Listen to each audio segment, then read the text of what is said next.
eh, kaso naman, ang barat-barat naman nun eh. Bibili sa... Ha? Si Imelda, kumang.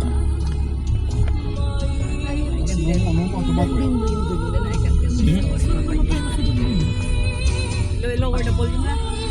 Si Imelda, yung ayaw kay Gretchen, ayaw. Hindi pa pala yun.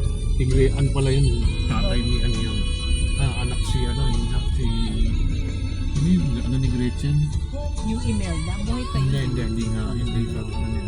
Hindi ko. Gusto dito, take a walk here. Ito, during summer, a lot of people also come here. Ayan, Holy Week, ang dami. Ay, oo naman siguro, no? Di traffic dyan Yung sa harap traffic. nyo. Talagang bougainvillea yung marami, oh. Nakita namin yung bougainvillea, Brenda, dun sa ano, Expressway. sa expressway. Marami na ba? Marami. I will tell you, no, stop mo nga papa. Iba-ibang This kulay. area noon, nandito yung rest house ni Marcos saka ni Aspiras. Dito dagat na noon. But after the earthquake, itong sea na to naging dry land. Oh. So itong pupuntahan natin, it used to be sea before 1991. Naging dry land after the earthquake. So, who titled the land now? Sa gobyerno, pag-aari ng A government, From tourism. local. Taga-Agoo kami. sige.